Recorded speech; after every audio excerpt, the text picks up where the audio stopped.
All right, hello. Welcome to day 4 of the visual arts part of Creative Arts Camp. And what we're going to be doing today, we actually got to look at some old pictures. Okay, so why don't we look at those pictures and I'll talk about them while you're looking at them. So what these are called illuminated manuscripts, or some of them are just letters. Now, a long time ago in the Middle Ages, not a lot of people could read. And what people did when they were making books, because they had to write out all the books, is they would actually add tons of pictures. Now, when we think of picture books, we think of books for little kids. But these were books that adults and all different kinds of people were going to be looking at, and they would use these pictures to help tell the story of the Bible. Now, what we're going to be doing today is we're going to be making our own illuminated manuscripts. So when you look at those pictures, hopefully you notice that there's a bunch of really little details, there's people that are added, they're adding parts of the stories.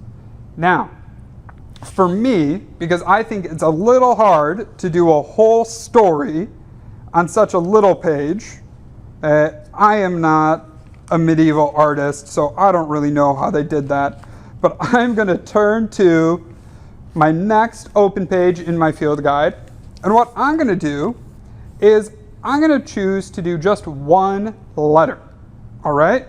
And for me, because the stories that we heard today were about the talents, okay?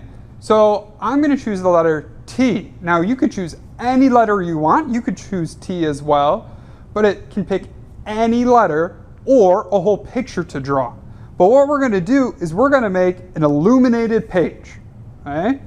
So I'm going to start by choosing a color to make my T out of, and I'm going to make it nice and kind of neutral. So I'm going to use gray. And I'm not just going to write a T. I'm going to make sure that it's nice and fat so I can fill it in with different things. And if you want to use a pencil first, that would be awesome. Or if you want to use markers, that'd be really cool, or colored pencils. You can use anything you want for this. Okay? And now what I'm going to do is I'm going to take that T, I'm going to add all kinds of things to it. But I'd rather see what you guys come up with.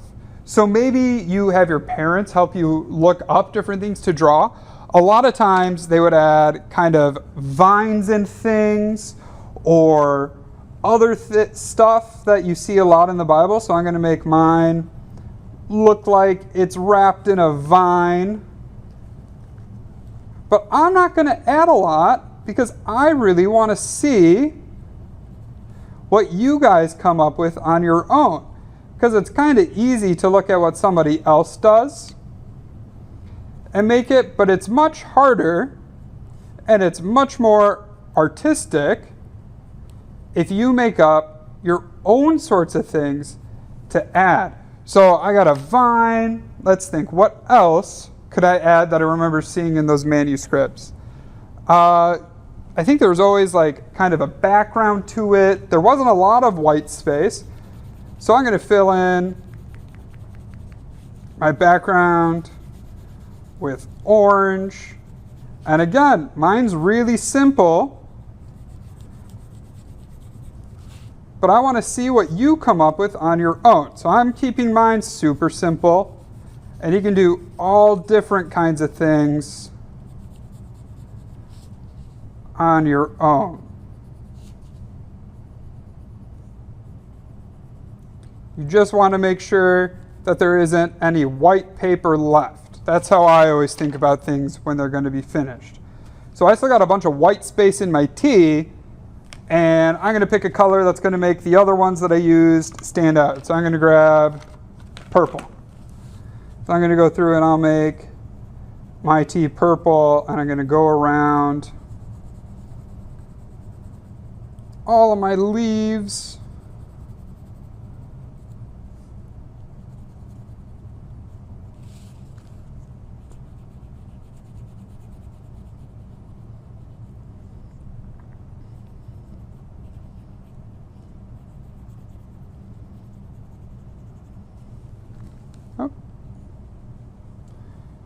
I'm going to make a darker